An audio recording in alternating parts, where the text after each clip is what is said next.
வணக்கம். ஜோதிடர் சேலம் உமாராணி. இன்னைக்கு பார்க்கக்கூடிய பதிவு என்ன அப்படின்னா, துலா ராசி நேயர்களுக்கு ஜூலை மாத ராசி பலனை பார்க்கலாங்க. இப்போ துலா ராசி நேயர்களுக்கு இந்த ஜூலை மாதம் எப்படி இருக்கும், என்ன மாதிரி பலன் கொடுக்கும், என்ன மாதிரி யோகமான பலன்லாம் தரக்கூடிய அமைப்பெல்லாம் இருக்கா அப்படின்னு விரிவாக பார்க்கலாங்க. இந்த ஜூலை மாதம் வந்து கிரக அமைப்பு, கோச்சார கிரக அமைப்பு பொறுத்து தான் அவங்களுக்கு பலன்கள் வரிசையாக நடக்கும். இப்போ இந்த கோச்சார கிரகம் எப்படி இருக்குது, இந்த மாதத்தில் கோச்சார கிரகம் எப்படி இருக்குது அப்படின்னு பார்த்துட்டு துலா ராசி நேயர்களுக்கு அது மூலமாக அவங்களுக்கு என்ன மாதிரி யோக பலன்களாம் தரக்கூடிய அமைப்பெல்லாம் இருக்குன்னு விரிவாக பார்க்கலாங்க. இப்போ துலா ராசி நேயர்களுக்கு பாருங்கள் எந்த மாதிரி கோச்சார நிலைகள்லாம் இருக்குது அப்படின்னா, வந்து ரிஷப ராசியில் வந்து செவ்வாய் பகவானும், அடுத்தது வந்து மிதுன ராசியில் சூரிய பகவானும், கடக ராசியில் குரு புதன் சுக்கிர பகவானும், சிம்ம ராசியில் கேது பகவானும், தனுசு ராசியில் சந்திர பகவான் இந்த மாதத்தில் துவக்கத்தில் வந்து தனுசு ராசியிலிருந்து சந்திர பகவான் தன்னுடைய பயணத்தை துவங்கக்கூடிய அமைப்பு. கும்ப ராசியில் ராகு பகவானும், மீன ராசியில் வந்து சனி பகவானும் இருக்கக்கூடிய அமைப்புகள். இந்த மாதம் ஜூலை மாதத்தில் வந்து மாத கிரகங்கள் பயிற்சி அப்படின்னு எடுத்துக்கிட்டாங்கன்னா, ஜூலை 7ஆம் தேதி வந்து புதன் பகவான் வக்ரகதியில், அதாவது கடக ராசியில இருந்து வக்ரகதி அடைந்து வக்ரகதியிலேயே பின்னோக்கி தன்னுடைய மிதுன ராசிக்கு பயிற்சி ஆகக்கூடிய அமைப்பு. அதாவது ஜூலை 7ஆம் தேதி புதன் பகவான் கடக ராசியிலிருந்து மிதுன ராசிக்கு பயிற்சி அடைகிறார்.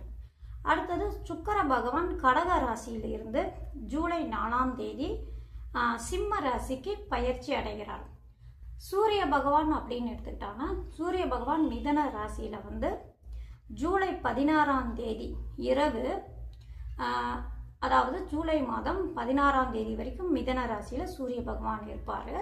சூரிய பகவான் மிதுன ராசியில் இருந்து 16ஆம் தேதி இரவு, அதாவது நள்ளிரவு கணக்கில் விடிய கால ஜூலை 17ஆம் தேதி கணக்கில் பயிற்சியாகி கடக ராசிக்கு வராரு.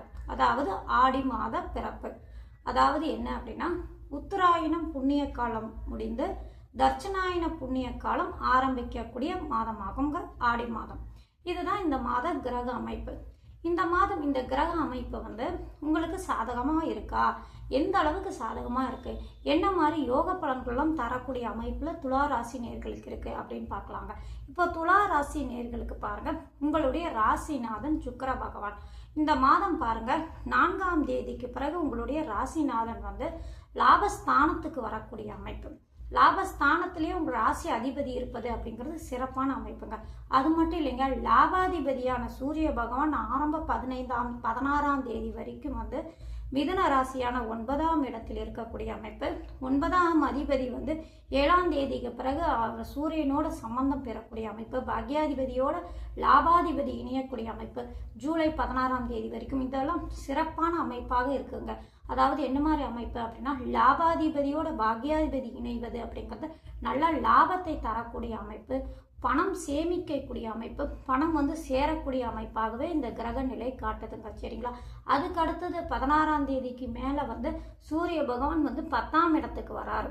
குருவோட தனத்துக்கு காரகரோடு அந்த சூரிய பகவான் இணைவது, லாபாதிபதி வந்து இணைவது, இதெல்லாம் நல்ல அமைப்பை காட்டுதுங்க. அந்த சூரிய பகவான் திக்பல பெறக்கூடிய அமைப்பு இது எல்லாம் வர்றதுனால உங்களுக்கு இந்த மாதம் இந்த சூரிய பகவானால லாபாதிபதியால் உங்களுக்கு லாபத்தை தரக்கூடிய அமைப்பாகவே இந்த கிரக நிலைகள் இந்த மாதம் முழுவதுமே இருக்குங்க. இந்த மாதம் பாருங்க, பண வரவு கொஞ்சம் சீராக இருந்துக்கிட்டே இருக்கும். நல்ல பணம் வந்து, அதாவது நீங்கள் எதாவது கொடுத்துருக்கீங்க, பணம் வந்து சேரல, கொடுத்த இடத்துல இருந்து பணம் வரலன்னு நீங்கள் எதிர்பார்த்துட்டு இருந்தீங்கன்னா இந்த மாதம் உங்களுக்கு கைக்கு வந்து பணம் சேரக்கூடிய அமைப்புங்க. ஏதாவது ஒன்று செலவு செஞ்சுக்கிட்டே இருக்கும், காசு மிச்சம் முடிக்கவே முடியல அப்படின்னு புலம்பிட்டு இருக்கீங்கன்னா இந்த மாதம் ஓரளவு காசை பணம்லாம் மிச்சம் பிடிக்கக்கூடிய அமைப்பாகவே கிரக நிலைகள் கோச்சார அமைப்பு காட்டும்.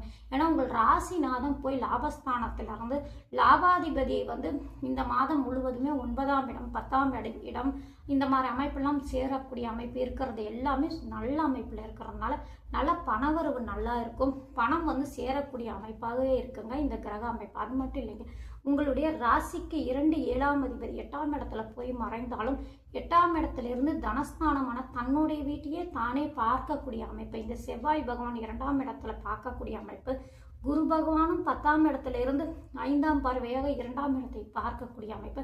குரு அப்படிங்கிறது தனத்துக்கு காரகர் இல்லைங்களா? அவரே அந்த அந்த இடத்த பார்க்கும்போது வளர்ச்சி இருக்கும் அப்படிங்கிற அமைப்புல நல்ல பணவரவு இந்த மாதம் இந்த அமைப்பு எல்லாமே உங்களுக்கு காட்டுதுங்க. சரிங்களா? அடுத்தது 2ஆம் இடத்தை செவ்வாய் தன் வீட்டை தானே பார்க்கும்போது சில பாதக அமைப்பும் நடக்கக்கூடிய அமைப்பெல்லாம் இருக்குங்க.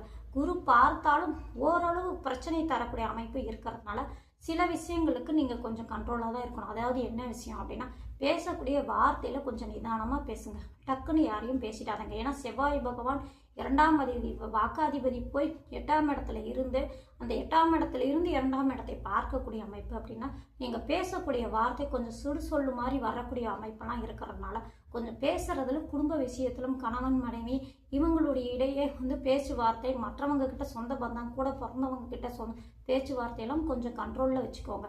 டக்குன்னு பேசிடாதீங்க. நீங்கள் ஏதோ 1-2 பேசிட்டா அது தப்பாக அவங்க புரிஞ்சுக்கிட்டு உங்களை தப்பாக நினச்சிக்கக்கூடிய அமைப்பெல்லாம் இருக்கிறதுனால பேசக்கூடிய வார்த்தையில் மட்டும் கொஞ்சம் நிதானமாக இருங்க.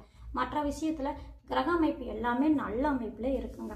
அது மட்டும் இல்லைங்க, உங்களுடைய பஞ்சமாதிபதியான 5ஆம் அதிபதி 6ஆம் இடமான ருணரோக சத்ருஸ்தானத்தில் இருந்தாலும் சனி பகவான் பாவ கிரகம் 6ஆம் இடத்துல இருப்பதால அதுவும் நல்ல அமைப்பு தாங்க. எதிரிகள் மூலயமா இந்த பிரச்சனைகள் சங்கடங்கள் ஏதாவது இருந்திருந்தாலும் இந்த மாதம் நல்ல அமைப்பில் இருக்கும். 6ஆம் அதிபதி வலுத்து 6ஆம் இடத்தையே பார்க்கக்கூடிய அமைப்பில் இருந்தாலும் அங்கே சனி இருக்கிறதுனால உங்கள் உங்கள் ராசிக்கு நட்பு கிரகம், உங்கள் ராசிக்கு உச்சம் பெறக்கூடிய சனி பகவானே அந்த இடத்துல இருக்கக்கூடிய அமைப்பு அப்படின்னா சிறப்பான அமைப்பாகவே இருக்குங்க. எதிரிகள் மூலயமா பணம் அது மூலயமா சேரக்கூடிய அமைப்பு, இது மாதிரி அமைப்பெல்லாம் இந்த கிரக நிலைகள்லாம் காட்டுது. நல்ல பண லாபம், பொருளாதாரத்தில் வளர்ச்சி அடையக்கூடிய அமைப்பிலே இந்த கோச்சார நிலைகள் உங்களுக்கு காட்டுதுங்க. உங்களுடைய ஜனன கால ஜாதகம் மட்டும் கொஞ்சம் 2ஆம் இடம் 11ஆம் இடம் குரு பகவான் இதெல்லாம் நல்ல பலமாக இருந்து அது சம்பந்தப்பட்ட திசா புக்தி ஏதாவது நடக்குது அப்படின்னா இந்த மாதம் பாருங்க, நான் சொன்ன அளவுக்கே ஓரளவு நல்ல பொருளாதாரத்தில் வளர்ச்சி அடைய முடியும். ஒரு 10-15 ரூபாய் மிச்சம் பிடிக்கிற மாதிரி இருக்குங்க. இந்த ஆடி மாதம் இந்த ஆனி மாதம் இந்த மாதிரி நீங்கள் முடிவு எடுக்கிற மாதிரி பணம் சேர்ற அமைப்பில் இந்த மாதம் உங்களுக்கு காட்டுது. உங்களுடைய ஜனன கால ஜாதகம் ஒத்துழைப்பு இருந்தாலே இந்த கோச்சார நிலையும் உங்களுக்கு நல்ல அமைப்பாக காட்டுதுங்க. சரிங்களா? அடுத்தது பார்த்தீங்கன்னா தொழிலில் வளர்ச்சி நல்லா இருக்கும். என்ன அப்படின்னா 10ஆம் இடத்துல குரு பகவான் பலம் பெற்று இருக்காரு. சரிங்களா? புதனோட முதல்ல ஒரு 15ஆம் தேதி வரைக்கும் புதன் பகவான் இங்கிறது, அதாவது இந்த மாதம் 15ஆம் தேதி 16ஆம் தேதி கணக்கில் சூரிய பகவான் திக்பலம் பெறுறாரு. அது வரைக்கும் புதனோட இணைந்திருக்காரு. சரிங்களா? இப்போ குரு பகவான் 10ஆம் இடத்துல இருக்கிறதுனால புதன் 9ஆம் இடத்துல இருக்கக்கூடிய அமைப்பு, சூரிய பகவான் மாறி 2 பாவத்திலையும் இருக்கக்கூடிய அமைப்பு, இது எல்லாமே சொந்த தொழில நல்லா வளர்ச்சி அடையக்கூடிய அமைப்பாக இருக்குங்க. இப்போ நீங்கள் சொந்த தொழில் செஞ்சிட்டு இருக்கீங்க அப்படின்னா சொந்த தொழில நல்லா லாபத்தை கொடுக்கக்கூடிய அமைப்பு இருக்குங்க. சொந்த தொழில வளர்ச்சி அடையக்கூடிய, போன மாதம் இருக்கிறத இந்த மாதம் கொஞ்சம் லாபம் கூடுதலாக கிடைக்கக்கூடிய அமைப்பெல்லாம் இந்த கோச்சார நிலை காட்டுதுங்க. சரிங்களா? இப்போ திருமணம் வயது இருக்கிறவங்களுக்கு இந்த துலா ராசி நேயர்களுக்கெல்லாம் திருமணம் கைகூடக்கூடிய அமைப்பு இருக்குங்க. ஏன்னா 2ஆம் இடத்தை குடும்பஸ்தானத்தை குரு பார்க்குறாரு. அந்த குடும்பஸ்தானத்துக்கு நட்பு கிரகமாக இருக்கக்கூடிய குரு பகவான் அந்த குடும்பஸ்தானத்தையே பார்க்கறதுனால குடும்பாதிபதியும் 8ஆம் இடத்துல இருந்து குடும்பஸ்தானத்தை பார்க்கறதுனால இது திருமணம் கைகூடக்கூடிய அமைப்பெல்லாம் இருக்குங்க. துலா ராசி நேயர்களை திருமணம் வரன் பார்த்துட்டு இருக்கீங்க அப்படின்னா இந்த மாதம் திருமணம் கைகூடக்கூடிய அமைப்பு உண்டு. சரிங்களா? அந்த மாதிரி கிரக அமைப்பு காட்டுதுங்க. துலா ராசிக்கு பொறுத்த வரைக்கும் இந்த ஜூலை மாதம் பொறுத்த வரைக்கும் நல்ல அமைப்பு இருக்குங்க. நல்ல லாபத்தை தரக்கூடிய அமைப்பாகவே இருக்குங்க. இல்லத்தரசிக்கும் நல்ல அமைப்பாக இருக்கு. கணவன் மனைவி இடையே மட்டும் கொஞ்சம் கருத்து வேறுபாடு வர அமைப்பில் இருக்கு. அந்த விஷயத்தில் மட்டும் கொஞ்சம் அனுசரிச்சுட்டு போங்க. மற்றபடி பார்த்தீங்கன்னா துலா ராசினியர்களுக்கு இந்த மாதம் ஓரளவு நல்ல அமைப்பிலே யோகமான அமைப்பே இந்த ஜூலை மாதம் இருக்குது. நன்றி, வணக்கம்.